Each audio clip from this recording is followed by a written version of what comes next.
report, around 5.2 crore cases are still pending in courts, Indian courts. 5.2 crore cases अभी भी pending है, और जिसका एवरेज ट्रायल पीरियड जो है, डिस्प्यूट रेजोल्यूशन के जो मैकेनिज्म है या लोक अदालत है, या इनके थ्रू वो कैसे इनको अप्रोच कर सकता है, ताकि लॉ की मंशा ये है, पहले आप जो है प्रॉपर्टी सूट को प्रोटेक्ट करिए, ये डिस्ट्रॉय नहीं हो। सर कहावत हो गई, किस्ते मिलते नहीं है, सच्चाई सर, खरीदे जाते हैं। जो उसकी क्षमताएं पूरी लगाए, उसमें भी उसे सफलता नहीं मिले सर, तो उसके लिए बड़ी मायूसी होगी। बात सही सर। ये सबसे बड़ी समस्या है कि भाई आज के टाइम में जो इस प्रोफेशन में है, बड़ा विश्वास का प्रोफेशन है सर, वकालत का। अगर एक बार जो है वकील को जो है किसी आदमी को पूरे कागज पर दस्तखत करके क्लाइंट नहीं दे, कोई भी आदमी नहीं, सही है, ये तो अपने रियल ब्रदर को नहीं देता, कई बार अपने फादर तक को नहीं देता, मदर को नहीं देता, वाइफ को नहीं देता, वकील को पूरे कागज पर दस्तखत करके। ये कितना आमतौर पर अब जज भ्रष्ट हो गया। इसकी टिप्पणी सुप्रीम कोर्ट करने में कतराती है। Ignorance of law excuses no one, and awareness of law saves everyone. Namaskar and welcome to this exciting and enlightening episode of Gold Collar Talks, the podcast where experts' knowledge meets common man's wisdom. I am Vijendra Singh, former Assistant Commandant Central Armed Police Forces, and your host for this impactful conversation. इस podcast में हम हमेशा बात करते हैं public awareness की, कुछ myths को हम ब्रेक करते हैं और कॉम्प्लेक्स नॉलेज को top of the line experts के द्वारा हम कॉमन मैन के लिए आसान बनाते हैं। आज का एपिसोड हमारे लिए बहुत ज्यादा जरूरी है, क्योंकि ये हमारे लाइफ के हर एक पहलू को, सुबह से लेकर शाम तक के हर एक पहलू को ये छूता है। Law, rights and justice. Because in the world of law, awareness is not just an option, it is a survival. Joining us today, the towering figure in the legal fraternity in Agra, Senior Advocate Subhash Babu Parmar sir, the president of 150-year-old Agra Bar Association. A distinguished lawyer, a passionate advocate for reforms, a true pillar for public service. His leadership unified the legal fraternity in Agra and across nearby areas. With over more than 40 years of experience and serving and helping more than 5,000 clients, he is a prime advocate for legal education and public awareness. He believes in simplifying law for a common man. So we are honored to have you on this wonderful show, the Gold Collar Talks. Welcome to the Gold Collar Talks.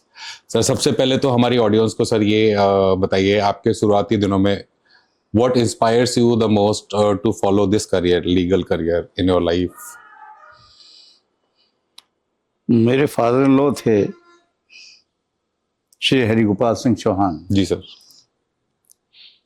Law के professor भी थे वो Agra college में, और बड़े जो है dedicated थे अपने प्रोफेशन के लिए। जी सर। सीनियर एडवोकेट थे। उनसे हमने ईमानदारी और जो डेडिकेशन सीखा वो उनसे सीखा। वो कहते थे जिस चीज को हाथ में पकड़ो उसे पूरे जो है तवज्जो से उसे देखो।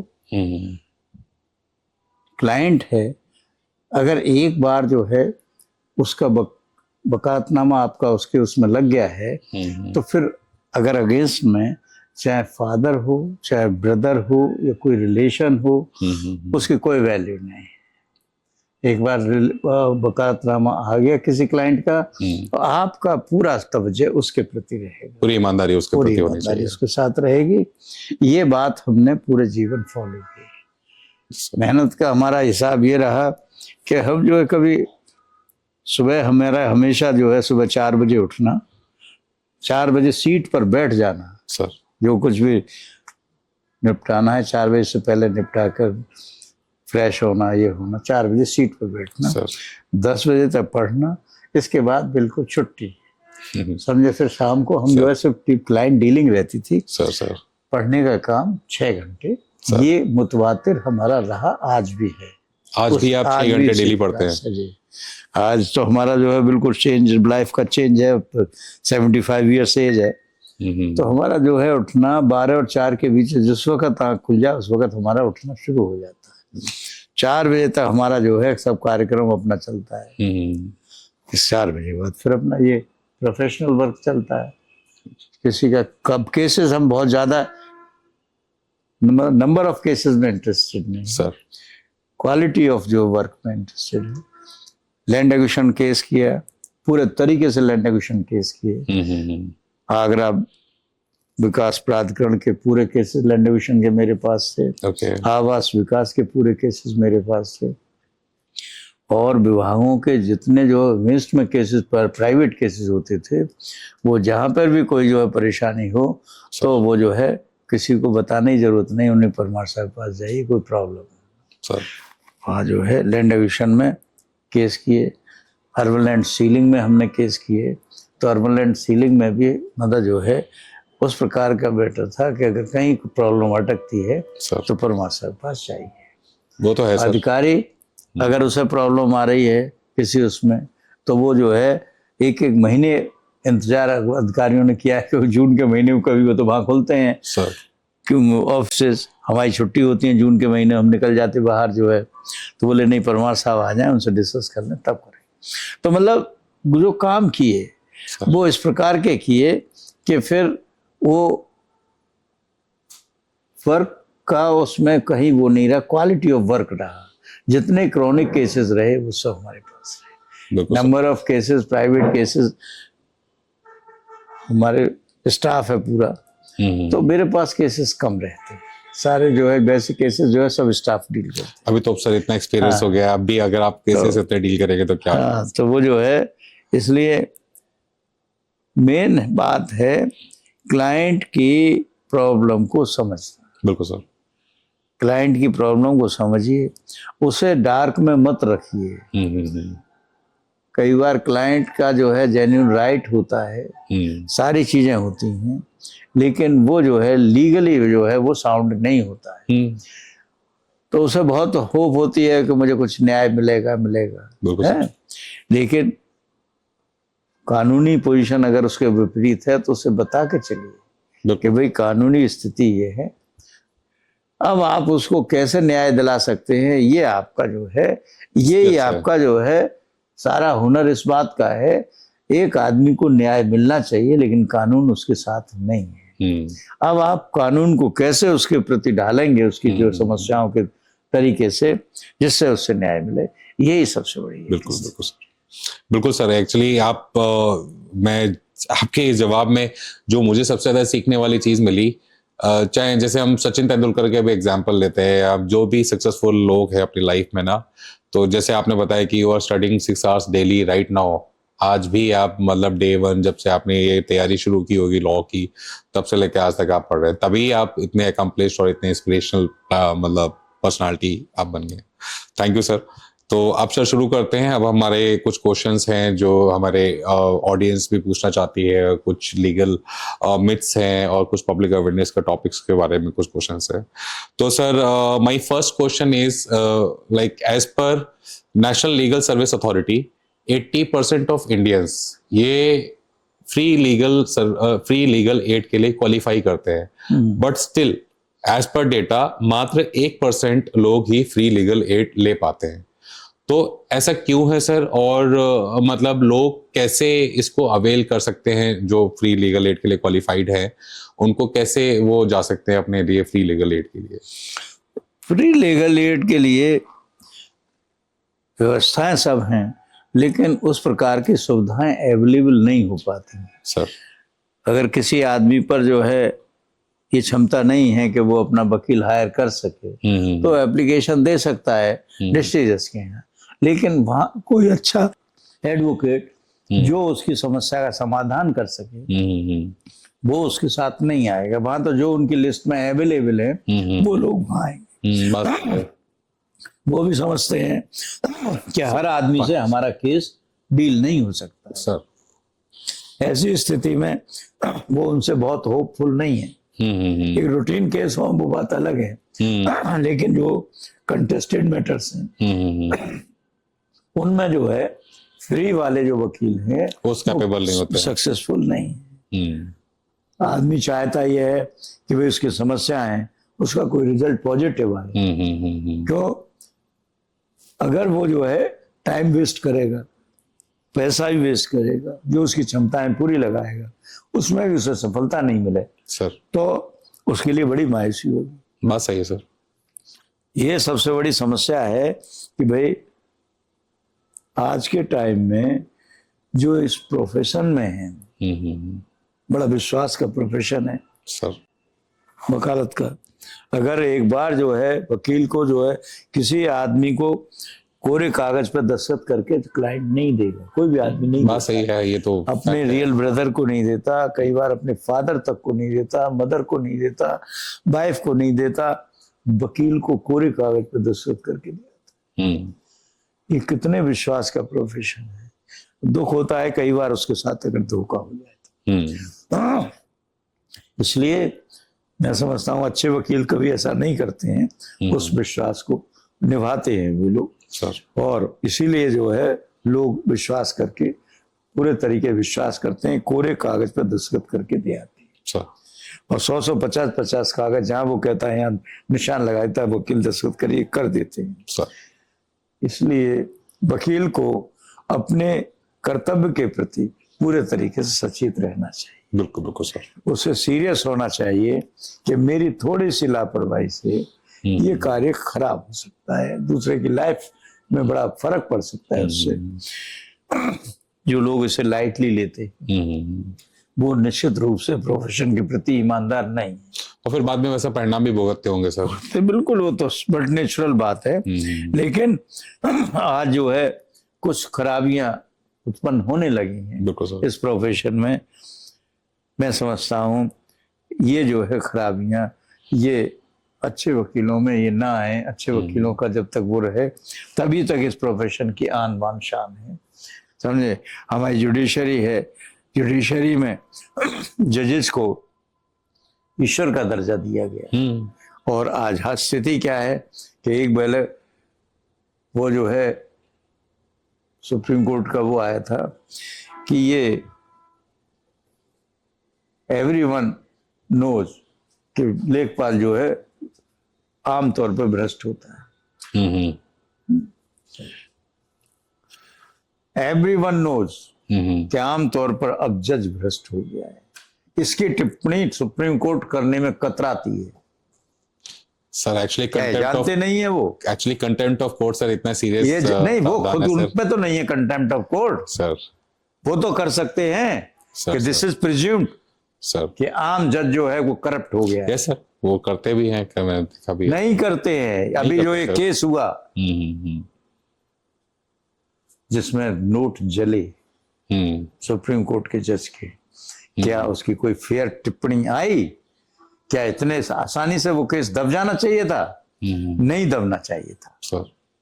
फेयर ट्रायल होना चाहिए था उसका, इन्वेस्टिगेशन होना चाहिए था इंडिपेंडेंट उससे। सर जजेस का इन्वेस्टिगेशन कर लेंगे सर। अगर हमारे सुप्रीम कोर्ट में इतनी प्रकार की जो स्थिति होगी तो हमें बड़ा दुख है इस बात से। सर हैं? सर उनको बिल्कुल फेयर डिसीजन लेना चाहिए। इस प्रकार की अगर स्थिति का आभास भी उन्हें हो तो उसमें बहुत गंभीर होना चाहिए। बिल्कुल सर। बिल्कुल सर। बिल्कुल। कितना बड़ा बवंडर हो गया, कितना बड़ा जो है आपका क्या जो है नोटिस जा रहा है पब्लिक के अंदर है। सुप्रीम कोर्ट में कितना बड़ा विश्वास है पब्लिक का, उसको कितना बड़ा धक्का लगेगा अगर इस प्रकार का नोटिस जाएगा तो। बिल्कुल सर। इसलिए है सर, मेरा मानना ऐसा है कि ये पूरा सिस्टम ऑर्गेनाइज एक सिस्टम है, इसमें हर एक एलिमेंट का अपना एक रोल है। सेम जुडिशरी का अपना हमारा एक पर्टिकुलर रोल है, वो उनके अलावा और कोई कर नहीं सकता। सेम ऐसे एडवोकेट्स लॉयर्स का अपना एक खुद का रोल है जो उनके अलावा और कोई वो उस गैप को फिल कर नहीं सकता। तो जैसा कि आपने एकदम सही कहा कि अगर कोई अपनी जिम्मेदारी प्रॉपरली नहीं निभाता है, अपनी उस सीट की वो पूरी नहीं करता है, तो थोड़ा सा दुख लगता है एज अ सिटीजन कि हाँ मतलब ऐसा क्यों हो रहा है। ये तो बात आपकी सही है भाई। ईमानदारी तो एक ऐसा यूनिक फैक्टर है सर जो हर एक ट्रेड को, हर प्रोफेशन को, हर एक उसको जो है प्रभावित करेगा। बिल्कुल सर। बिल्कुल। ये तो कहीं इसमें ये तो ऐसा तो है नहीं कि साहब जो है ये लीगल सेक्शन में ईमानदारी की परिभाषा अलग होगी, सर और एग्जीक्यूटिव में अलग होगी, नहीं नहीं सर, वो तो ईमानदारी की परिभाषा तो हाँ, लेवल पर अलग होगी। ईमानदारी तो ईमानदारी ईमानदारी ईमानदारी है सर। है। तो इसलिए ये जो है स्थिति, ईमानदारी तो वो है कि अगर सामने आपके लड़के ने भी कोई जो है गड़बड़ की है, आप जज की सीट पे बैठे हैं, तो आप हिचकेंगे नहीं उसे जो है सजा करने। बात सही है सर। आप अपने कुलीग को बचाना चाहते हैं, पर what, you are not coming, मतलब जो है इंडिपेंडेंट बॉडी है इन्वेस्टिगेशन की, आपने क्यों नहीं सौंपा वो केस उन लोगों को? बिल्कुल सर। है नहीं, गलत बात है। हमारा ये बोलना भी हो सकता है कंटेम्प्ट की श्रेणी में आए, समझ लेगा हमें, ठीक है भाई, अब कर लिया, अब क्या करेंगे। सच्ची बात कहने में अगर गुरेज होगा तो कोई ना कोई तो कहेगा ना सच्ची एटलीस्ट आप जैसे लेवल के लोगों को तो नहीं डर लगना चाहिए सर ना, कि अगर बात सही है तो कहने में डर नहीं लगना के लिए। इसलिए after this much of experience, 40 years of experience in this field, देखिए ईमानदारी है, ईमानदारी के कई लेवल सर। ईमानदारी, honesty as a matter of policy, yes sir. Honesty is best policy, yes sir. है। तो ये क्या है, ये एज ए मतलब on the policy level honesty है। बिल्कुल सर, बिल्कुल। एक जो है ऑनेस्टी, एक जो है एक स्पिरिचुअल लेवल पर ऑनेस्टी, बिल्कुल सर है। वो एक अलग प्रकार की ऑनेस्टी है सर। है। एक आदमी है, वो रिक्शे में गया, उसने जो है कुछ पैसे दिए, 50 का नोट दिया सर, और 20 रुपए उसने काटने थे, उसने 80 रुपए वापस कर दिए। तो वो लगा भाई ये गरीब आदमी है, गलती से 100 रुपए का नोट समझ गया, उसने वो पैसे वापस कर दिए। तो क्या है, वो एक उसका स्टेटस लेवल है। यस। एक आदमी का स्टेटस लेवल है, वो 100 रुपए पे बेईमान होता है, एक का लेवल है वो 1000 पे बेईमान होता है, एक का लेवल है 1 लाख पे होता है, एक का 1 करोड़ पे बेईमान होता है। वो है स्पिरिचुअलिटी, वहां है जहां कि वो जो है कुछ भी हो जाए वो बेईमान नहीं होगा। बिल्कुल सर, बिल्कुल है। आदमी डिगने लगता है ना। Yes sir. उनके अमाउंट बहुत बढ़ गया, अरे थोड़ा सा ही तो वो जो करना है, पिछी मनी है। सर, बिल्कुल बिल्कुल। तो honesty as a matter of policy, आप बिल्कुल ऑनेस्ट रहेंगे, आपका प्रोफेशन, आपका ये सब, उसका जो है मल्टीपल्स में आपको रिवर्ट मिलेगा। बिल्कुल बिल्कुल। तो as a matter of policy sir है। बिल्कुल सर। तो सही मायने में ईमानदार वो है जो स्पिरिचुअली ईमानदार है। एक्चुअली सर एकदम सही कहा आपने। और स्पिरिचुअलिटी को समझना और उसको फील करना भी लोगों के अवेयरनेस पे ही डिपेंड करता है। आजकल कई बार लोग जो है स्पिरिचुअलिटी पूजा पाठ को मानते हैं, कई बार स्पिरिचुअलिटी लोग किसी और चीज को मानते हैं, बट जैसा कि आपने कहा कि स्पिरिचुअल लेवल पे ऑनेस्ट होना, इट मीन्स कि शाम को सोते समय अपने आप को अपना चेहरा हम दिखा सके कॉन्फिडेंटली, जहां तक मैं समझ पा रहा हूँ सर। अब देखिए कितने बड़े विडंबना है। आपका क्लाइंट है सर, उसका केस अच्छा है, उसको जो है वो जीतना चाहिए, लेकिन न्याय बिक रहा है। वो आपसे राय ले रहा है, साफ खरीद लो, व्हाट यू विल डू? सच्चाई है sir. What you will do? क्या आपकी ऑनेस्टी कहती है, क्या इसकी स्पिरिचुअलिटी कहती है? आप उसे क्या राय देंगे? आप वकील है उसके, उसको क्या राय देंगे? हमारे एक सीनियर थे और वो टॉप पर थे सर, बाबू नेमचंद गुप्ता। okay. वो कहते थे देखो बेटा, ये फाइल तुम्हारी है, इसे मैं संभालू, कोर्ट तुम संभालो। okay. अगर जीतना है तो तुम्हारा कार्य भी उतना बढ़िया होना चाहिए, मेरा भी बढ़िया होना चाहिए, तब जीतोगे। जीतने का फंडा है यहाँ लोअर कोर्ट्स में। ये तो है सर। आप कोर्ट को संभालिए, हम फाइल को संभालते हैं। आपकी फाइल में जो कमी है वो हम पूरी करेंगे सर। और होशियार और बहुत लेबोरियस आदमी थे सर, वो भी योग पुरुष थे और उनका भी स्टडी आवर्स बहुत थे सर, समझे। तो इसलिए बड़े धर्म संकट होता है धर्म को निभाना सच्चाई है सर। है। बहुत मुश्किल है ईमानदारी पे बने रहना। वो एक तरह ना नहीं, कि पतली सी अब धार है, स्वord, आपको तलवार की पतली सी आपको धार है समझ सर। नहीं, आप क्या कहें। भाई हमारे ससुर साहब थे, जी बहुत डेड ऑनेस्ट थे। वो कहते थे कि भाई देखो, किसी कोर्ट से बात करने की जरूरत नहीं है, मुसाफ कहते थे। सर। ये this is not last court. ये तुम्हारी बात को, तुम्हारी जो है दुख दर्द को नहीं सुनेगी किसी भी अज्ञात कारण से, तो दूसरी कोर्ट अपील है, पर इसे टच मत करना, कुछ फायदा नहीं। और अगर तुम्हारी कोई बातचीत कहीं हो भी जाए तो मुझे बताना मत, मुझे मत बताना। मुझे बताओ तो फिर फाइल ले जाना, फिर मैं नहीं करना। ओके ओके, मेरी तो सेटिंग हो गई साहब, सेटिंग वर्ड है, मेरी सेटिंग हो गई साहब, बहस कर दो। नहीं, अब नहीं, अब हम बहस नहीं करेंगे। सर अब बहस की, फिर बहस में रह क्या गया। सर तो कहते थे हमें बताना मत, सर हमारे हिसाब से सेटिंग करना मत, कुछ भी किसी से बात करने की जरूरत नहीं, सर। समझे। लेकिन टाइम बहुत डिफरेंट था। हाँ, अब सर काफी चीजें चेंज हो गई हैं। अब तो हालात ये हो गए हैं कि पहले ये था यहाँ की 2 कोर्टों में ही गड़बड़ हो सकती है, शायद हाई कोर्ट में ना हो। हाँ, मतलब थोड़ा सा ये था अब कि तो क्या क्या कहानियां सुनने को मिल रही हैं, समझ में नहीं आता कि कहीं कहाँ जाके ये तो कहीं एंडलेस हो गया बात। वी आर सिटीजन सर, हमारे भी कुछ हमें नेशनल ड्यूटीज और सुप्रीम कोर्ट के जजेस के यहाँ नोटों को जलना, सर कोई उनकी ईमानदारी का तो वो तो प्रदर्शन है नहीं। बिल्कुल सर। अनफेयर मीन से पैसे आए होंगे, कौन नहीं जानता है। तो कहाँ आप विश्वास करेंगे जाकर के, हैं? बिल्कुल सर, बिल्कुल सच्चाई है सर। तो इसलिए ठीक है भाई, बहुत से लोग इस कार्य को खुल के कर रहे हैं आजकल। तुम कहते हैं वो तो अच्छा कर रहे हैं, अपने क्लाइंट को फेवर कर रहे हैं। अब उनका the Paramount consideration is the welfare of client.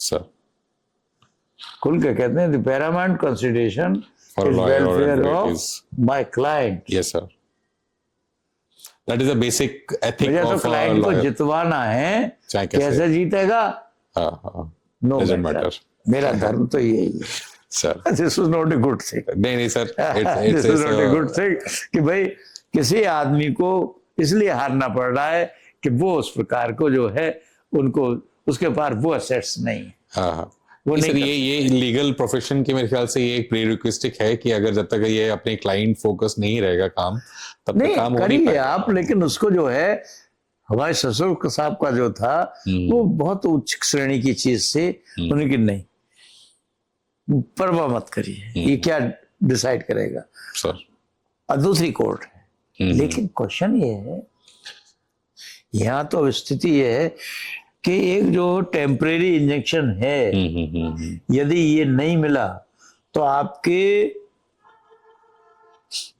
कार्रवाई करने का पर्पज ही फ्रस्ट्रेट हो जाएगा। हाँ, 3 दिन में मकान गिरा देगा, स्टे नहीं मिला तो, सच्चाई है? सच्चाई आप मुकदमे को विड्रॉ कर लेंगे, लड़ेंगे ही नहीं, है? हो ही रहा है ऐसी सर। स्थिति में वो आदमी कैसे कह सकता है कि साहब मैं इंतजार करता रहूंगा अगली कोर्ट का।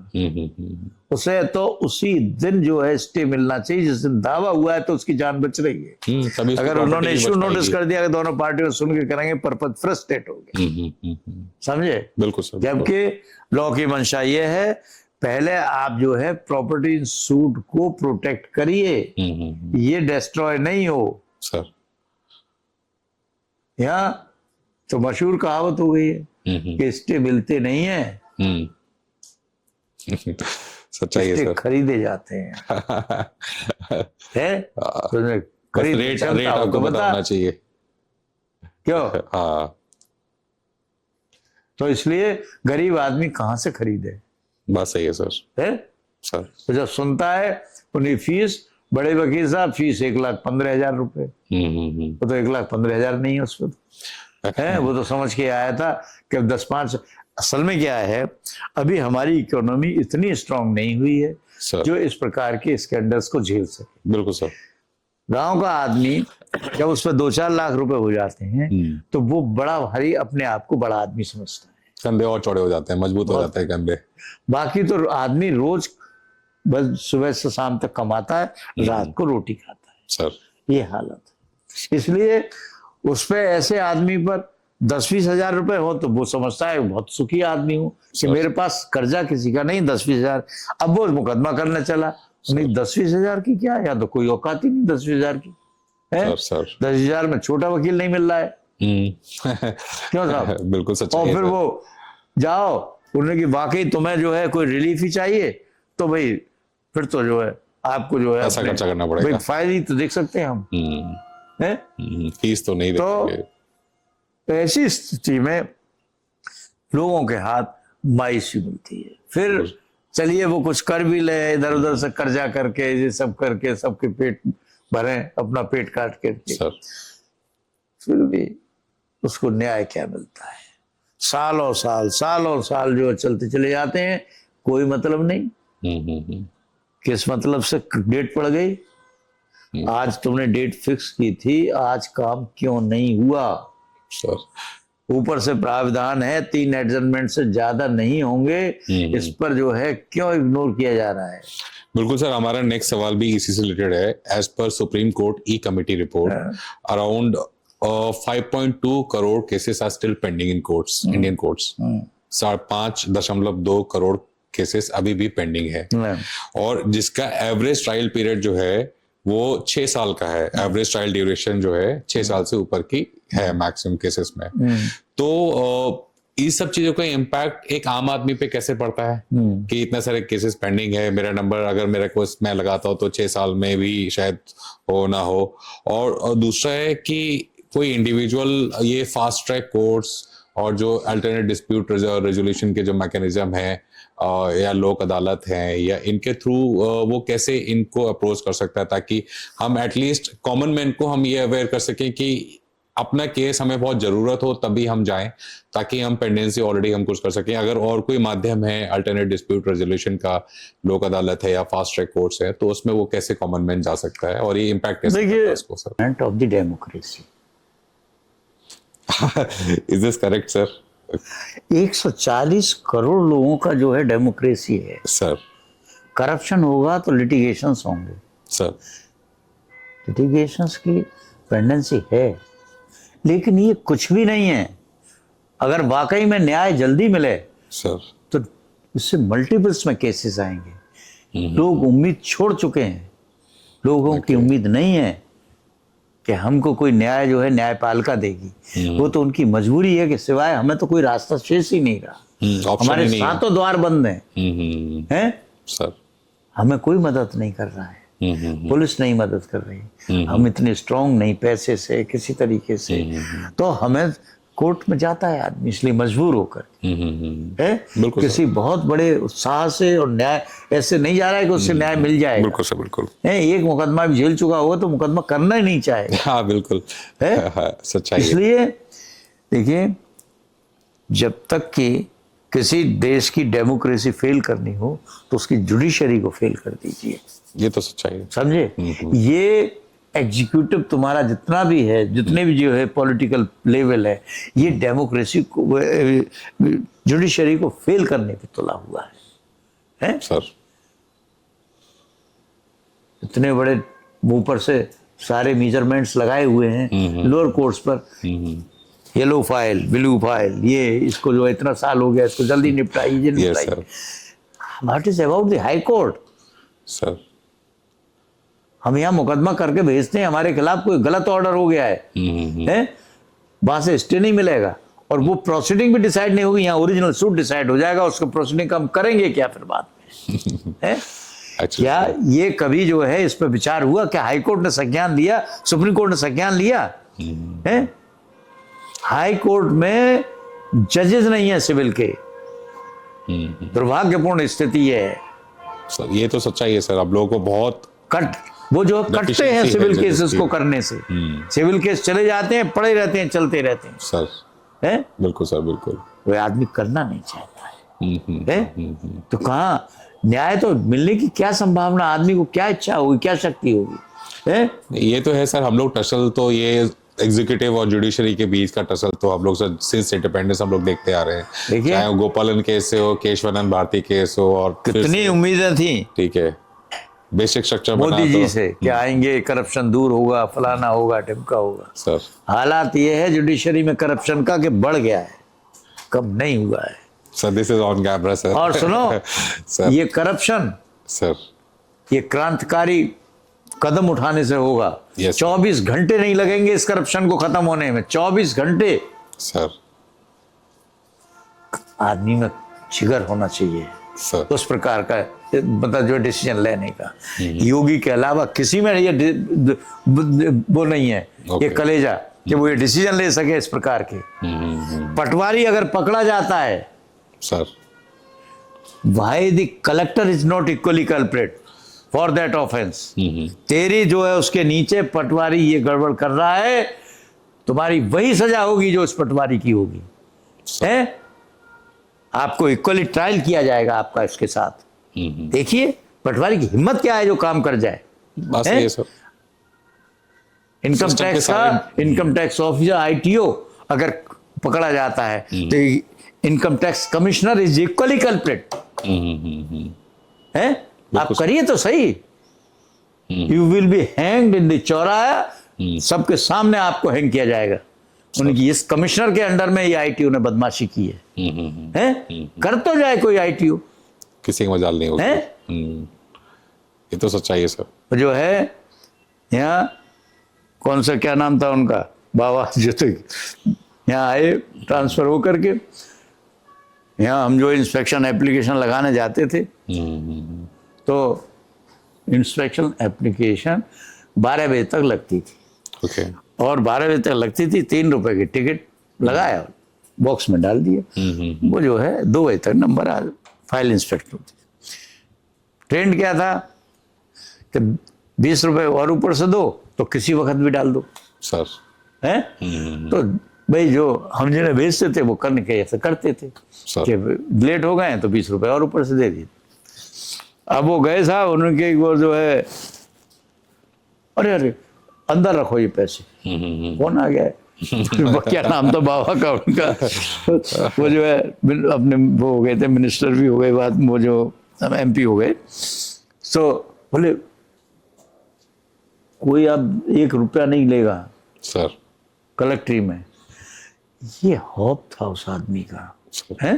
Sir depends on notes sir, सारे नोट सिस्टम के सारे नोट्स को मतलब सुधरना पड़ेगा तभी तो system- इसलिए करप्शन रुक जाएगा। 24 घंटे से चल ज्यादा जा नहीं सकता, है? बिल्कुल सर बिल्कुल।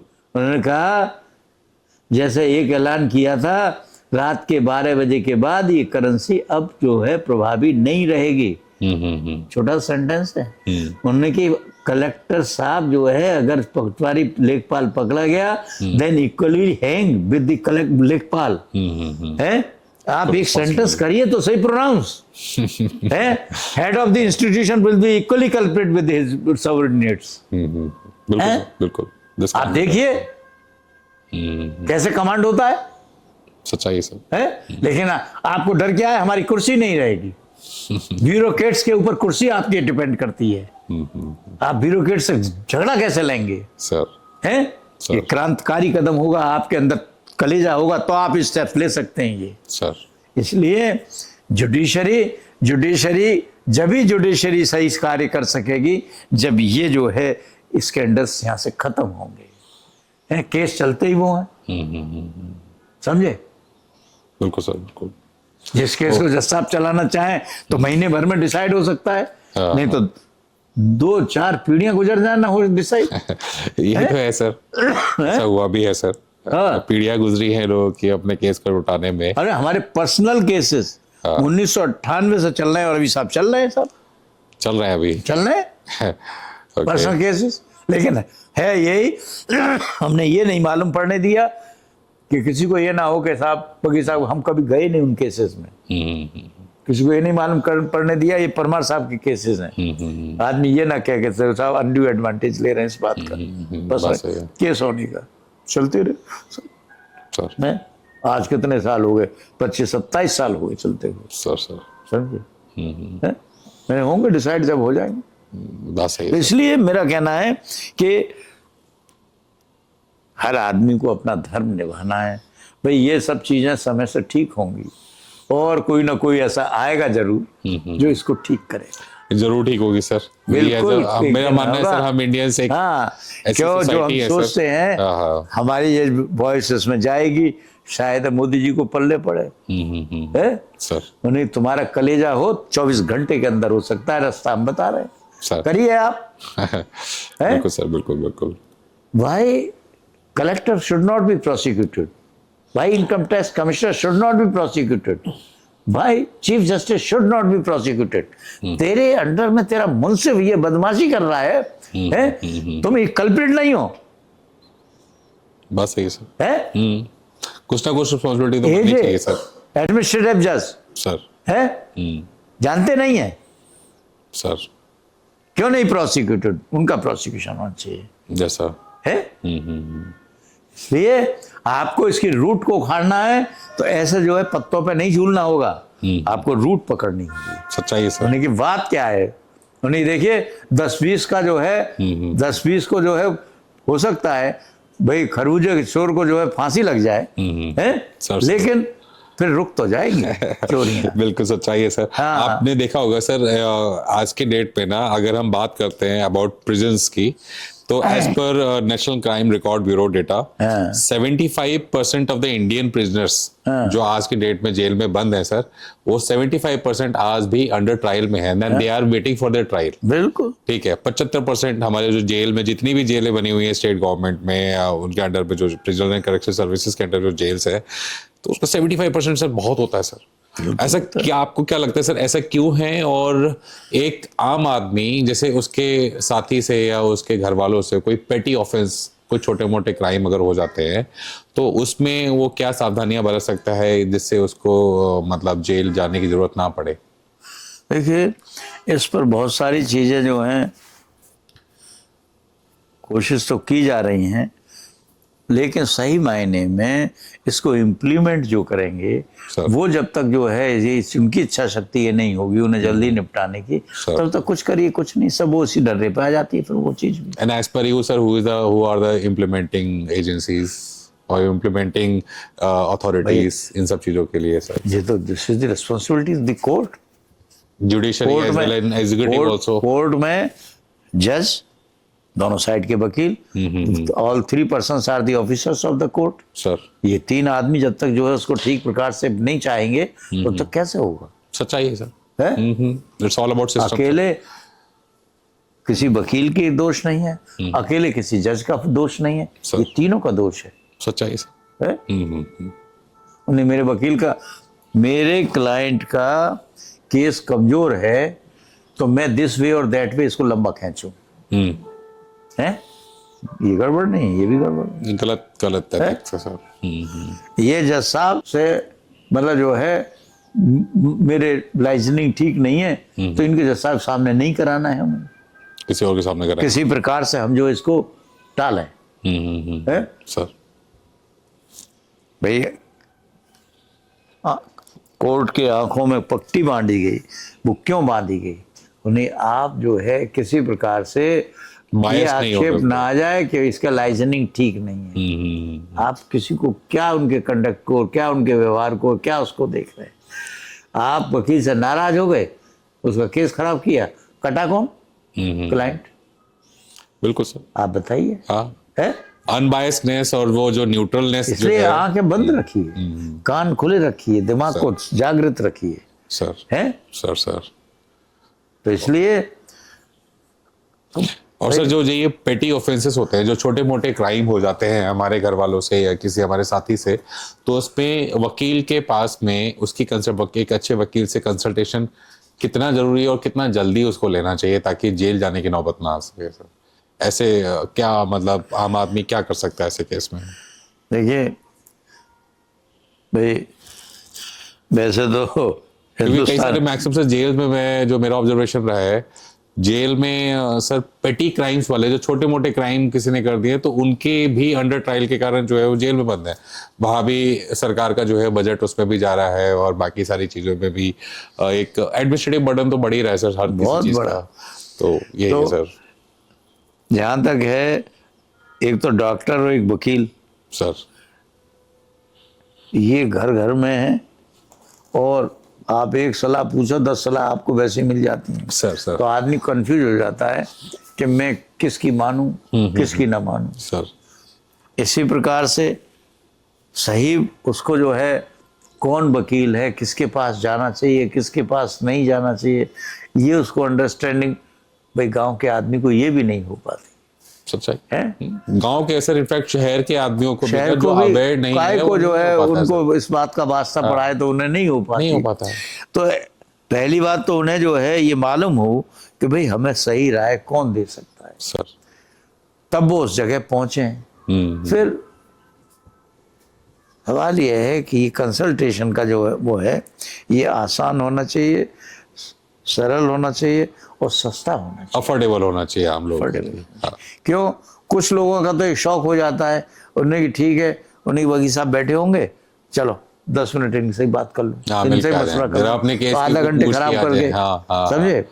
तो कंसल्टेशन जो जैसे हमने भी लगा रखी है सिर्फ इसलिए, अदरवाइज आप 1 मिनट काम नहीं कर सकते। अब वेस्टेज, आपका टाइम का वेस्टेज बहुत ज्यादा हो वो जाएगा अगर आदमी आप समझ फीस ही नहीं नहीं रहा लेंगे किसी तो। बात हाँ, को। वो भी हम भी समझ रहे हैं, 4 जगह पूछे आए हैं, फिर यहाँ पूछ रहे हैं, बिल्कुल सच्चाई है। समझे। और पूछ के फिर अच्छा साहब हम कल बताएंगे जनता का भी सर थोड़ा सा इसमें। है। हाँ, तो इसलिए वो ऐसे लोगों का हिसाब ये है, तो बट नेचुरल बात है। फिर एक चीज और होती है, कंसल्टेशन करने के बाद जिस वकील से आपने कंसल्टेशन कर लिया है, वो फिर आपके खिलाफ वकालतनामा नहीं लगा सकता है। ओके। आपका केस समझ लिया, आपका केस डिस्कस हो गया आपसे, अब आप तो चले गए दूसरे वकील के पास, अब दूसरा क्लाइंट अब उन वकील साहब के पास आ गए, तो वकील साहब अब क्या करें, वकील साहब नहीं कर सकते। हमने कंसल्टेशन कुछ दी नहीं, उनके ली नहीं जाती कंसल्टेशन, और कंसल्टेशन कर ली, उसने केस किया, मतलब 4 जगह कंसल्टेशन की, अब 4 जगह में से एक ही जगह जाएगा, वो दूसरी जगह चला गया। अब दूसरा क्लाइंट आया, वो आपके पास आ गया, अब आप उससे इसलिए नहीं कर सकते, कंसल्टेशन कर लिया आपने, क्योंकि इसमें लीगली सर ये बाउंडेड होते हैं लॉयर। हाँ, लीगली कर नहीं सकते हैं अगर मान लीजिए, एक से लेकिन वो करते हैं लोग, उनने कौन सी, हमने लिखित में कंसल्टेशन कर लिया, लिखित में कोई बात कर ली, या कोई कैमरा लगा हुआ है, हम कह देंगे नहीं करी थी, तो झूठ बोलता है। मतलब अगर कंसल्टेशन की स्लिप अगर मिल जाती है या पर्ची मिल गई, कंसल्टेशन कर ली है, आपसे केस तो डिस्कस हो आपका गया है, हाँ एनिमी है वो नहीं कर सकता आप तब उसे। आप जो है दूसरे वकील पार्टी पक्ष के वकील नहीं बन सकते हैं, क्योंकि आपकी डिस्कशन के टाइम पर उसके जो वीक पॉइंट्स थे वो भी उसने अपने बताए, बिल्कुल स्ट्रॉन्ग पॉइंट्स भी बताए, सब बताए, सर। पूरा केस उसने डिस्कस किया। सर। तो आप जो है अब ये उसके खिलाफ जो है बेईमानी होगी। सर। बेईमानी जब होगी, उसमें है clause, if the consultation is for the fees okay then he will not go. Okay okay. समझे। इसलिए ये सब चीजें हैं, तो ये बहुत सी चीजें हैं, लेकिन मतलब जो है भाई, एक वकील को शुरू में सबसे बड़ी बात क्या है, जिसको कहीं नौकरी ना मिले, कहीं कोई वो साधन ना हो, तो वकील बन जा। कंपटीशन नहीं है अभी कोई, अच्छा अभी भी कंपटीशन, कोई कंपटीशन नहीं है। ओके। अगर कॉलेज में एडमिशन ले लो, पूरे साल चाहे क्लासेस में ना जाओ, शाम को एग्जाम दे दो, एग्जाम दो, पास हो जाओगे, क्यों वो पूछे आओ कौन कौन से सवाल आने वाले हैं। ये हालत हो गए। इसलिए जो वकील आ रहे हैं ऐसे इंस्टीट्यूशन से, उन लोगों को उसकी ABCD मालूम नहीं है, और वकालत के उसमें प्रोफेशन में आ गए, वो सिवाय क्या करेंगे, किसी बढ़ाने के अलावा तो किसी प्रकार से हमारा रोजी रोटी का साधन बना है, तो वो उनकी रूट गलत हो गई है, इसलिए वो क्या काम करेंगे, है? सच्चाई है सर। तो इसलिए एब्सोल्युटली करेक्ट। ऐसी स्थिति में सही सलाह देना, सलाह मशुरा देना, अच्छा उनसे सलाह मशुरा किसी चीज ही करा लो, बिल्कुल सर। मालूम उन्हें एक भी कोई टॉपिक उन्हें नहीं मालूम, लेकिन सलाह सबकी दे देंगे, क्रिमिनल की भी दे देंगे, सिविल की भी दे देंगे, इनकम टैक्स की भी दे सर देंगे, सब दे देंगे। एक गलत सलाह सर एक आम आदमी को जेल भी पहुंचा सकती है। 100%। और सिर्फ ना कि जेल, उसकी पूरी जिंदगी तबाह हो सकती है एक गलत सलाह से। बिल्कुल। ये तो सच्चाई है इसलिए सर। आदमी जो है यही आदमी आम क्लाइंट के साथ यही हो रहा है। वो जब घुसता है दीवानी के अंदर तो वो 2-3 राउंड लगा चुका होता है तो वो सही जगह पहुंच पाता है। ये सच्चाई है ये सच्चाई है, एकदम आपने एकदम सही सटीक बात समझे? कही। हाँ, उसे- पहली बार वाला गंदा जाने वाला बंदा जो है, हाँ। पहली बार जो गया होगा वो सही जगह पे तो नहीं पहुंच पाएगा, तो बहुत इसलिए मुश्किल है उसके लिए। वो जो है ये सबसे उसे जो है उसके साथ पहला धोखा तो यही होता है। हाँ हाँ हाँ समझे? हाँ हाँ तो चटनी वहीं से शुरू हो जाती है, वो हिम्मत हार जाता है, भाई क्या कुछ नहीं मिला कर। खैर समझे? सब। इसलिए भाई इस प्रोफेशन के लिए सबसे पहले हमारी जागृति अवेयरनेस हमारे जरूरी है। जो है शासन में होनी चाहिए, हमारी स्टेट में होनी चाहिए कि भाई हमें जुडिशरी को थोड़ा सा इम्प्रूव करना है। सर, अगर हमारे स्टेट की ये जो है इच्छा शक्ति नहीं होगी कि हमें जुडिशरी को जो पावरफुल बनाना है तो जुडिशरी का तो असर खराब होना ही होना है, सच्चाई सर। है? तो वहाँ जजेस उस क्वालिटी के आ रहे हैं। सर, है? एक शब्द है मी लॉर्ड, इंग्लिश टाइम में मिलॉर्ड। मी लॉर्ड। जजेस कौन होते थे? जजेस रेस देख के किए जाते थे। Yes sir. जजेस जिम्मेदार लोग होते थे, सरमाएदार लोग होते थे। लॉर्ड शब्द था लैंडलॉर्ड, जो जिम्मेदार थे उनको जो है अधिकांश थे उनको बनाया जाता था। उन्हें क्योंकि पहले तो सर वही फैसला करते थे, 2 किसानों में लड़ाई हो गई, आगे जमींदार के पास में उन्होंने फैसला कर दिया। भाई उनके लिए उनकी प्रेस्टेज जो है वो नंबर 1 पे थी, रोटी नंबर 2 पे थी। यहाँ वो जज बन के आ रहा है जिसपे के लिए रोटी नंबर 1 पे, प्रेस्टेज नंबर 2 पे है। सच्चाई है तो सर। वो आदमी क्या जो है प्रेस्टेज की वैल्यू समझेगा? सच्चाई है सर। है? इसलिए बहुत सी फैक्टर हैं। अब यहाँ कहोगे तो ये तो साहब जो है बड़ा एक हिंदुस्तान की डेमोक्रेसी में ये शब्द इस्तेमाल करना क्या करना चाहते हैं आप?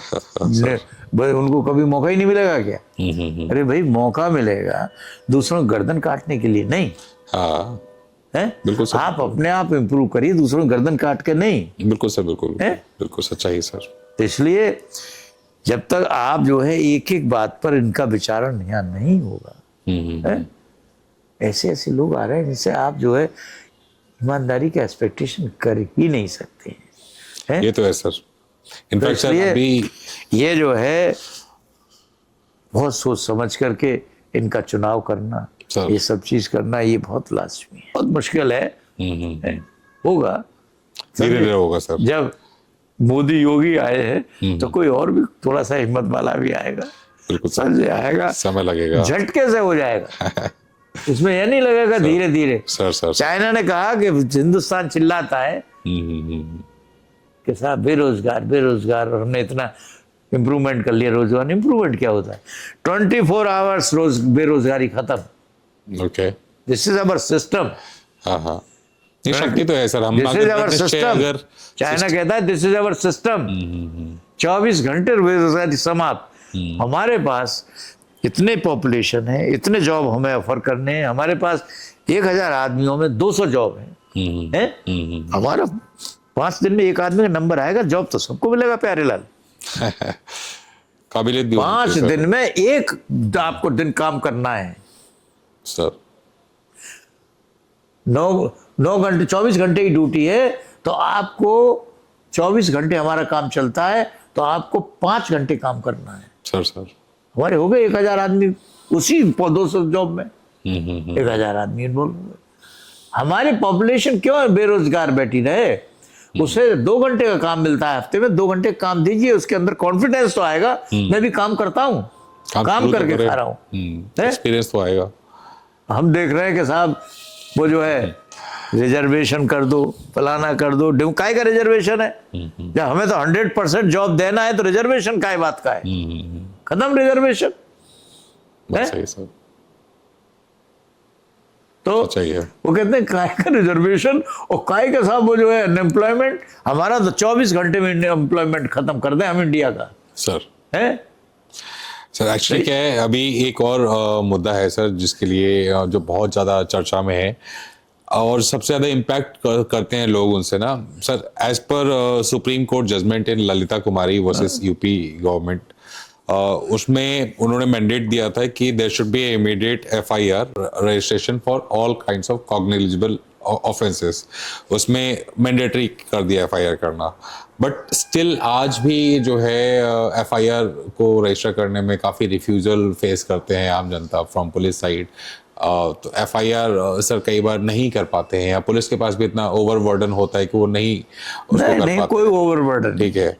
और तो दूसरा सर, एक तो ये है सर कि इसकी पॉलिसी क्या है सर एफआईआर के रिगार्डिंग, और आजकल एक और नया टर्म सर गवर्नमेंट हमारे लेके आई थी, जीरो एफआईआर सर। तो एक सर थोड़ा सा हमें इस एफआईआर रजिस्ट्रेशन के रिगार्डिंग पॉलिसी थोड़ा सा बताइए दर्शकों को। देखिए, वैसे तो हमारा एफआईआर सर ये आईपीसी सीआरपी से कोई कंसर्न रहता नहीं है, सिविल की प्रैक्टिस करते हैं। सर। लेकिन भाई आपको एफआईआर तो सबका करना ही होगा, लेकिन आप जो है डरते, पुलिस प्रशासन डरता इसलिए है कि नंबर ऑफ एफआईआर्स बढ़ेंगे तो हमारी जो है इंटीग्रिटी खराब होगी, ये हमारे जो है रिपोर्ट खराब जाएगी कि इस क्षेत्र में इतने क्राइम्स बढ़ गए हैं, ये हो गया, इसलिए वो अवॉइड करते हैं इन्हें करने का। कायदा ये है कि अगर कोई आइए एसएसपी को भेज दीजिए सर। तो एफआईआर करना मैंडेटरी है, वो करेंगे एफआईआर, लेकिन फिर भी नहीं होती है, फिर आदमी को जो है कोर्ट की वो लेनी पड़ती है, कोर्ट से के साथ जो है डायरेक्शन लेनी पड़ती है एफआईआर करने के लिए। वहां पर भी बहुत बड़ा करप्शन है। मतलब एक एफआईआर करने के लिए इतनी जिद्दोजहद, जबकि ये मैंडेटरी है हर मैटर के। अगर आदमी कंप्लेंट अपनी कराने आया है, एफआईआर कराने आया, आप उसे लिखिए, हैं, इन्वेस्टिगेट करिए। ये इस लेवल की चीजें हैं, आप अपने थाने पे और चौकी पे डिसाइड कर दीजिए। नहीं तो आम आदमी सर उस टाइम पे क्या करे जब उसको मना कर दिया जाता है सर कि हम आपकी एफआईआर नहीं लिखेंगे या नहीं लिख सकते? वो क्या करता है? वो तो जो है इसके बाद वो कर सकता है सर? 90% लोगों को रिफ्यूज कर देते हैं। 90% लोग, 90% लोग। फिर आदमी फिर सोर्स लगाएगा, सिफारिश लगाएगा, नेता को लाएगा, कुछ वो करेगा, कुछ पैसे वैसे देगा, तब जा वो एफआईआर जो है कुछ लिखी जाएंगी। फिर कुछ एफआईआर फिर जो है वकील के पास जाएगा, वो उसे रजिस्टर्ड पोस्ट से भेज देगा एसएसपी को। कुछ वहाँ के डायरेक्शन हो जाते हैं, को बड़े अफसर आ रहे हैं अब इस समय, वो कुछ अच्छे लेवल के आ रहे हैं। हाँ, तो वो करते हैं कि भाई क्या हो रहा है ये, यहाँ पर रजिस्ट्री से इतने आ रहे हैं, क्या आपके पास आई है और आपने इसको जो है एंटरटेन नहीं, क्यों नहीं लिखा इस, आप इसको जो है भाई रिपोर्ट दीजिए, बताइए। फिर जो एफआईआर हो जाती है कई बार, सच्चाई समझे। इसके बाद भी वो नहीं करते हैं तो फिर जो है आदमी जो है, मतलब जब भी ऐसा केस हो तो आम आदमी को जनरली जो है वकील का सहारा ले लेना चाहिए, वकील का सहारा लेने में हिचकना नहीं चाहिए। हाँ, वकील का सहारा तो फिर अल्टीमेटली है ही। हाँ। तो करना है कि मान लो जो अगर पुलिस नहीं कर रही है, कोई नेतागिरी भी नहीं चल रही, पैसे भी नहीं चल रहे, तो वकील के माध्यम से वो मजिस्ट्रेट के यहाँ सीजीएम के यहाँ एप्लीकेशन लगाता है, साहब मेरी एफआईआर नहीं लिखी जाए। As per Hindu succession amendment act 2005 जो इक्वल राइट्स की बात करता है वुमेन की या प्रॉपर्टी में, ये 2005 में बन गया सर कि वुमेन को इक्वल राइट्स होना चाहिए। हमारा जो जेंडर इक्वालिटी रेशियो है मतलब 52-48 के आसपास में हम लगभग ऐसा है, लेकिन फिर भी मात्र 13% वुमेन्स के पास में कोई ज़मीन उनके नाम पे है। तो क्या लगता है आपको सर, ये जो वुमेन को प्रॉपर्टी राइट्स दिए गए हैं, ये वो प्रॉपर्ली क्लेम क्यों नहीं कर पाती, और वुमेन्स को क्या उनके पास ऐसे स्टेप्स उनको लेने चाहिए कि कभी अगर वो अपनी प्रॉपर्टी क्लेम करना चाहें अपने भाइयों से या माँ जहाँ भी उनकी प्रॉपर्टी बनती है, चाहे पति के घर में, पति के मरने के बाद में या अपने प्रीवियस घर में, तो जहाँ भी उनको क्लेम करना चाहें तो कैसे क्लेम, क्या लीगल स्टेप्स उनको लेने चाहिए? तो इसके रिगार्डिंग थोड़ा रोशनी डालिए सर। देखिए, हमारी प्रॉपर्टीज दो प्रकार की हैं सर, एग्रीकल्चर प्रॉपर्टीज और नॉन एग्रीकल्चर प्रॉपर्टीज सर। तो ये जो अमेंडमेंट एक्ट है ये नॉन एग्रीकल्चर प्रॉपर्टीज के लिए, एग्रीकल्चर के लिए नहीं है। ओके, एग्रीकल्चर के लिए नहीं है? नहीं है, एग्रीकल्चर के लिए टेनेंसी ला लगता है। ओके, यूपी से ये इंडियन सक्सेशन एक्ट नहीं लगता है। ओके, तो वो प्रॉपर्टी तो एक्सक्लूड हो गई जो एग्रीकल्चर प्रॉपर्टीज हैं। इन प्रॉपर्टीज में भी वो जो है एंसेस्ट्रल प्रॉपर्टीज हैं, नॉन एग्रीकल्चर प्रॉपर्टीज में, उन पर ये लागू होगा। ओके। और जो फादर की सेल्फ एक्वायर्ड प्रॉपर्टी है वो फादर की डेथ के बाद अप्लाई करेगा। क्योंकि हमारा सिस्टम ऐसा है, लड़के की शादी में कुछ आता है, लड़की की शादी में कुछ देना पड़ता है। तो पेरेंट्स की भी ये जो है मानसिकता है कि भाई हमने जो कुछ हमारा जो है समता थी वो हम लड़की को दे चुके, अब उसका कुछ नहीं है। शादी में भी खर्च किया, बात में भी खर्च किया, पक्ष में भी खर्च किया, और अब सब साल इसमें दे दो लड़कों को क्या कटोरा पकड़ा दें। दिस इज द मानसिकता of the parents, Indian parents. Self acquired property में उनका डिस्क्रिशन होता है, वो किसको अपने बच्चे में से किसी को देना चाहे, वो 4 लड़कों में से 1 लड़के को दे दें, उनका डिस्क्रिशन है। उसमें जो है अब ये यूपी में तो ये और आ गया गिफ्ट का है, 5,000 रुपये स्टाम्प पर प्रॉपर्टी कितनी बड़ी हो गिफ्ट हो जाएगी, स्टाम्प फ्री है। ओके। है तो वो इसलिए कि पेरेंट्स जो है वो उन्होंने वसीयत करनी शुरू कर दी। तो लिखा पढ़ी बहुत पैसा लगता था, तो उन्होंने वसीयत शुरू कर दी कि मेरे इतने बच्चे हैं, इनमें ये लड़कियां हैं, लड़कियों को मैंने जो देना था मेरी क्षमता थी दे चुका हूं, अब उनका कोई हक व हिस्सा नहीं होगा, मेरा जो वो है वो लड़कियों लड़कों को मिलेगा। उसमें मुकदमेबाजी शुरू हो गई, लड़कियों ने चैलेंज कर दी वसीयत। ओके। इसलिए ये जो है योगी की गवर्नमेंट में ये आया कि वसीयतों से झगड़े बहुत फैल रहे हैं, आप जो है गिफ्ट जो है फ्री कर सकते हैं, आपकी इच्छा है देने की तो आप जिससे चाहे उसे दे दें। ओके। फ्री गिफ्ट हो गया। गिफ्ट वसीयत पे भी कोई स्टाम्प नहीं लगता, गिफ्ट पे भी स्टाम्प फ्री कर दिया उन्होंने, है तो इसलिए ये ट्रांजेक्शन बढ़ गए। इसलिए प्रॉपर्टी जो है, और फिर 10-5% ऐसे मतलब जो फैमिलीज हैं जिनमें सिस्टर स्वेच्छा से अपने शेयर को क्लेम नहीं करती, वे जानती है हमारा राइट, पढ़े लिखे परिवार है, सब हैं, उन्होंने कही कि भाई ये मेरे फादर की वर्थ है 50 करोड़ रुपए, मेरे इन-लॉज की वर्थ है 100 करोड़ रुपए, मेरी भी नंद है, वे नहीं क्लेम कर रही तो हम क्यों क्लेम कर रहे हैं? सच्चाई है। तो इसलिए उन्हें कि फिर हम जितनी क्षमता थी खूब ताकत से हमारी अच्छे से हमारी शादी करें, विवाह करें, सब जो हमारा सम्मान है, सारी बातें। इसलिए वो कहते हैं हमें सम्मान चाहिए, हमारे भाइयों का प्रेम चाहिए, कुछ इसलिए परसेंटेज कम है। एग्रीकल्चर प्रॉपर्टी एक्सक्लूड हो गई। फादर्स जो है उनकी जो है पेरेंट्स की मेंटेलिटी ये है कि हम तो इन्हें दे चुके हैं, इसमें अपने में क्यों दें। एंसेस्ट्रल प्रॉपर्टीज जो हैं वो कम रह गई हैं, और उसकी अवेयरनेस भी कम है। उन्हें ये कंफ्यूजन हो जाता है कि एंसेस्ट्रल प्रॉपर्टी, और ये थोड़ा कॉम्प्लिकेटेड है हिंदू लॉ यहाँ आकर कि किस प्रॉपर्टी में हमारा हिस्सा बनता है और किस प्रॉपर्टी में हमारा हिस्सा नहीं बनता। ओके। इसलिए वो क्लेम नहीं कर पाती हैं। तो इसलिए है कानून तो आई है। यहाँ पे एकदम आपने एक बात बहुत सही कही वसीयत के रिगार्डिंग ना सर। एक स्टडी जो लीगल रिसर्च ग्रुप्स है सर, इनकी स्टडी ये इंडिकेट करती है कि हमारे यहाँ पर जो जितने कोर्ट में केसेस हैं regarding family disputes, family disputes के जितने भी केसेस हैं उसके 66% केसेस सिर्फ इसलिए हैं क्योंकि पिताजी ने या माताजी ने अपनी वसीयत नहीं बनाई, इसीलिए फैमिली डिस्प्यूट्स इतने पड़े हैं सर। तो आज की डेट में आपको क्या लगता है सर कि ये वसीयत बनाना कितना जरूरी है हर एक आम इंसान के लिए, ताकि वो फ्यूचर में अपने बच्चों के फैमिली डिस्प्यूट्स को अवॉइड कर सके? और इसको बनाने के लिए क्या 2-3 बहुत ही सिंपल से प्रैक्टिकल स्टेप हैं जिससे वो वसीयत अपनी बनवा सकता है सर? देखिए, ये वसीयत जो है ये इंडियन कंसेप्ट नहीं है। ओके, विल जो है इंडियन कंसेप्ट नहीं है। ओके, यहाँ जो कंसेप्ट स्पिरिचुअली है उन्होंने की कि हम जा रहे हैं, हमारा कोई मोह नहीं है प्रॉपर्टी से, जहां जाएगी जैसे कानून होगा चली जाएगी। सर झगड़ा पड़ गया है ये 2005 वाले बिल से कि उन्हें प्रॉपर्टी में डॉटर्स को इक्वल राइट्स हो गए हैं, उससे जो है लड़के परेशान हो गए, वो पेरेंट्स को कंपेल करते हैं कुछ कर दीजिए, नहीं हमारे बाद में झगड़े हो जाएंगे शुरू, फलाना हो जाएगा, ये क्लेम करेंगी, बहनें क्लेम करेंगी, ये करेंगे।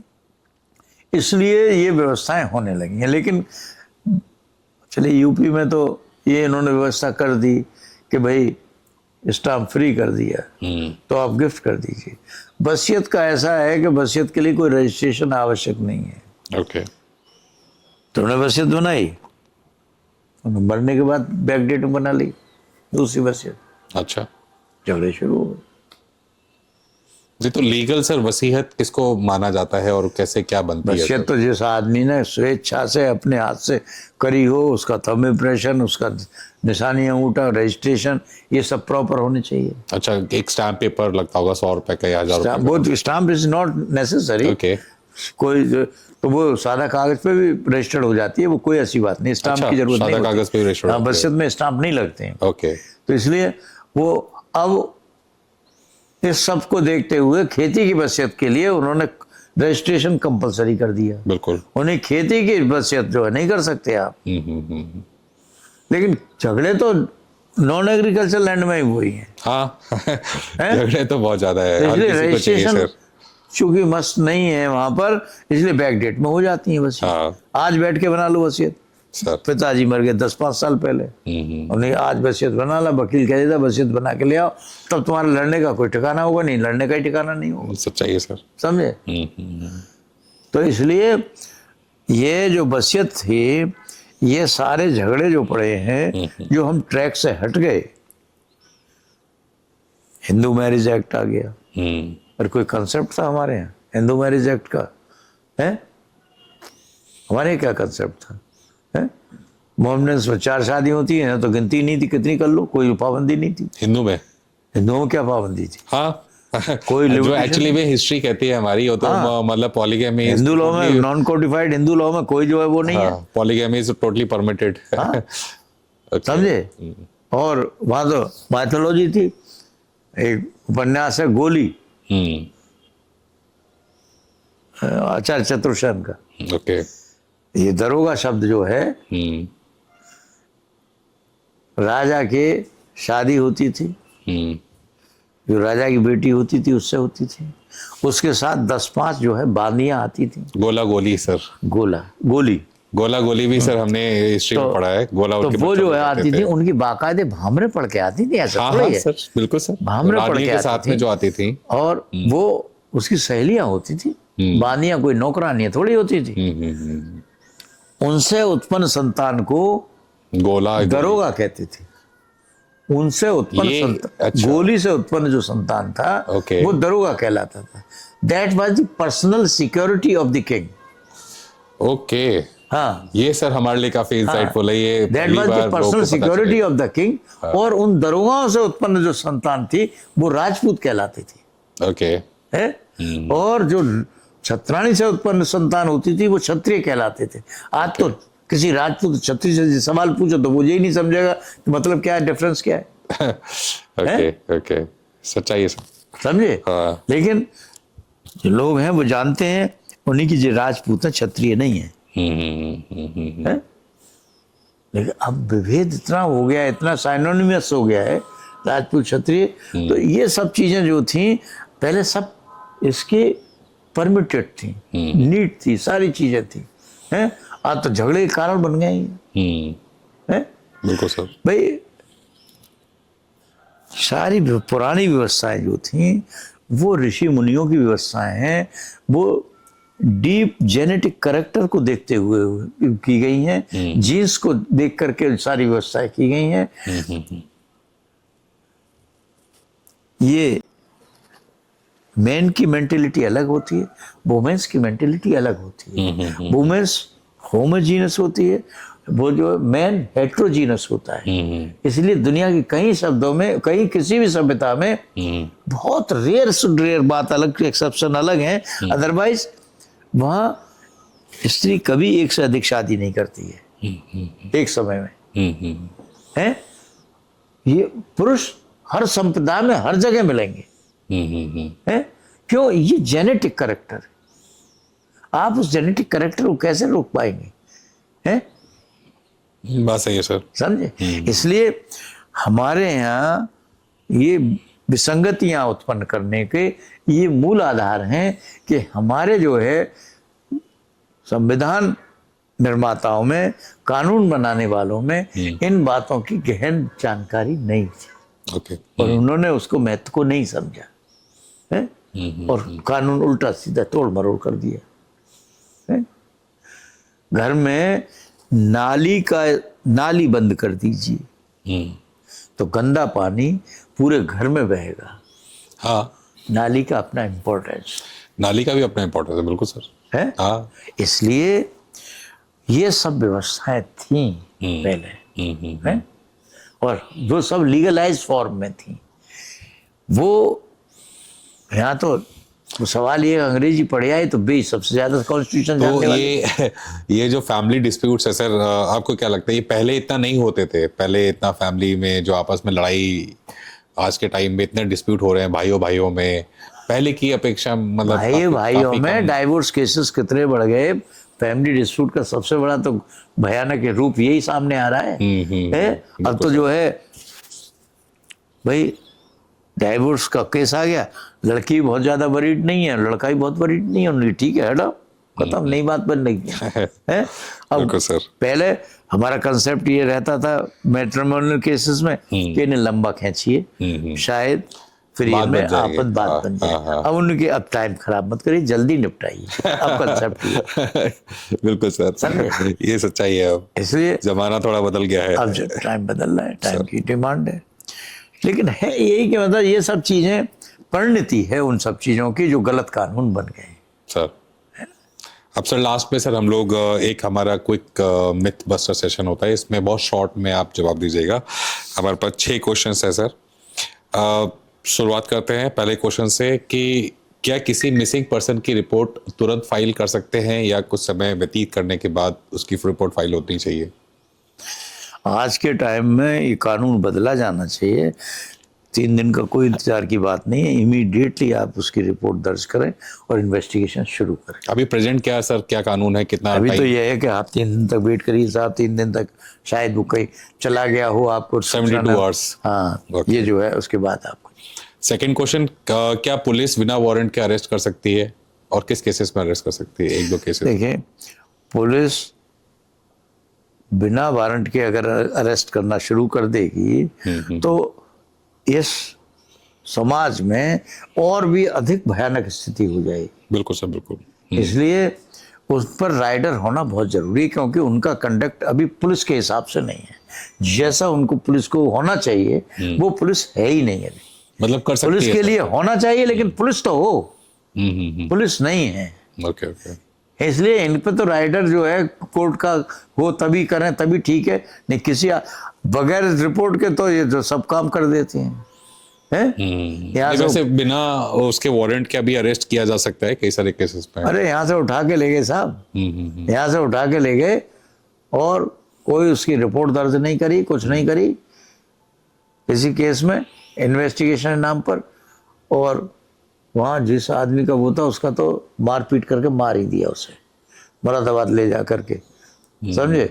और यहाँ से अरेस्ट करके ले गए उसे, 7-8 दिन तक जो है रिपोर्ट दर्ज नहीं करी, तब जाके हैवियस कार्पस रिट दाखिल हुई, तब तो जो है रिपोर्ट दर्ज करी गई। Oh my God. अब लेने के देने पड़ गए, क्योंकि यहाँ से जो शोरूम से उठा के ले गए उससे पुलिस जो है सारे जो उनके बिल्ले और ये सब जो उस कैमरे में आ रहे हैं उन्हें इस दिन ये उठा के यहाँ से ले गए। रिपोर्ट कौन से दर्ज की? 24 घंटे से ज्यादा आप रख नहीं सकते बगैर रिपोर्ट के। तो उन्हें क्या ही जरूरत है, उन्हें तो पैसे ही नहीं है। अब ये अधिकार उन्हें मिल जाए तो वहाँ क्या है। बिल्कुल सर। नेक्स्ट क्वेश्चन सर, क्या डाउरी लीगल है अगर वो वॉलेंट्री दी जाती है तो? होनी चाहिए। अभी तो कोई लीगल नहीं है, अभी तो कानून की स्टेंजा पढ़ते हैं, शब्द बाई शब्द पढ़ते हैं, उसको एक्सप्लेन करते हैं। लेकिन डावरी कुछ नहीं, this is the form of the gift. अगर ये जो है किसी स्वेच्छा से दी जा रही सर है, क्यों कोई पेरेंट क्यों नहीं दे सकते हैं अपनी? तो भाई this is a gift. Sir क्या एक आम इंसान एफआईआर कहीं भी फाइल कर सकता है? एफआईआर सर कहीं भी फाइल कर सकता है? बिल्कुल होना चाहिए। आदमी जो है बॉम्बे में है, उसके खिलाफ कोई ऑफेंस हो रहा है तो वो क्या आएगा मुरादाबाद? अभी प्रेजेंट सर जो रूल्स हैं उसके हिसाब से सर वो कहीं भी कर सकता है, कहीं भी कर सकता है सर। ओके, क्या हम गवर्नमेंट को क्रिटिसाइज करने पे, ऑनलाइन क्रिटिसाइज करने पे हम जेल भी जा सकते हैं सर? वो तो जो है जो अभी पॉलिसीज है सर, उसके डिपेंड हिसाब से करता है हमारा किस पॉइंट पे हम जो है क्रिटिसाइज कितनी कर रहे gravity हैं, और किस कौन tone सी के साथ चीज में पर बात हमको कर रहे हैं। कमेंट नहीं करना चाहिए, जी सर। किस चीज पर हमें कमेंट कर सकते हैं, वो तो जी सर। डिपेंड करेगा सब्जेक्ट पे। सर क्या सर कोई लास्ट क्वेश्चन सर, क्या किसी को अगर कोई मनी या कोई जेवरात अगर किसी को पड़े हुए मिले हैं और वो अपने पास रख लेता है, तो क्या वो लीगली रिस्की है उसके लिए? अगर जैसे किसी को सामान मिला हो, कल को किसी ने रिपोर्ट कर दिया उसके केस पे, तो उसने ये बोला कि भाई मुझे तो पड़ा हुआ मिला था, और उसने उस टाइम बताया, तो उस टाइम पर क्या इसके लिए लीगली रिस्की है, या जैसे कोई सामान मिलता है तो सीधा उसको पुलिस को देके आ जाना चाहिए? नहीं मतलब देखिए, समझ के चलिए, ये तो इस बात में तो लोग जो है अवेयर है नहीं। सर अधिकतर लोगों की मानसिकता ये है कि कोई चीज अगर हमें पड़ी हुई मिल रही है तो ये हमारा इसका लीगल राइट है। हाँ, भगवान ने दिस दिया इज है। My position. Okay okay nobody is claiming this. Sir position is the 9 point of ownership. Sir. मेरे पोजीशन में है तो मेरी ही ओनरशिप है, बस सर इसलिए उनका कंसेप्ट तो ये है। Sir. What ever the law, किस चीज के बारे में क्या लॉ है, क्या चीज के बारे में कुछ चीजें ऐसी हैं जो आपको इमीडिएटली पुलिस को इन्फॉर्म करनी चाहिए, कुछ चीजें ऐसी हैं जिनको नहीं इन्फॉर्म करने की जरूरत है। जिसका कब्जा है उसी की है, लेकिन कब्जा अवैधानिक रूप से प्राप्त ना किया गया। बिल्कुल सर। समझे, आपको चीज मिल गई, नोबडी, कोई आदमी उसका ओनर नहीं है, क्लेम नहीं कर रहा है, तो जिसके पोजीशन में होगी प्रॉपर्टी उसी की होगी। Right sir. Thank you sir, आपसे बात करके बहुत अच्छा लगा, बहुत सारे पॉइंट्स हमको पता चले। हमारे दर्शकों के लिए सर एक आखिरी आप संदेश अगर किसी को देना चाहेंगे रिगार्डिंग लीगल अवेयरनेस, कि क्या उनको कितनी अवेयरनेस रखनी चाहिए और किस लेवल पे अपने आप को लेके जाना चाहिए ताकि कॉन्फिडेंट फील करें सर, तो एक लास्ट संदेश अगर हमारे दर्शकों के लिए देना चाहेंगे तो क्या देना चाहेंगे सर? हमारे हर जो है समाज के व्यक्ति को अपने अधिकारों के प्रति सजग होना चाहिए, उसे जानकारी होनी चाहिए हमारे क्या अधिकार हैं, क्या हमारे कर्तव्य हैं। सर। अगर उसका कहीं भी वायलेशन हो रहा है तो उसको प्रॉपर टाइम पर उसका जो है उसको स्टेप लेना चाहिए, उसको चैलेंज करना चाहिए। सर। अगर कोई वायलेशन उसके राइट्स का हो रहा है या दूसरे अपने कर्तव्य के प्रति उसे सजग रहना चाहिए। बिल्कुल सर।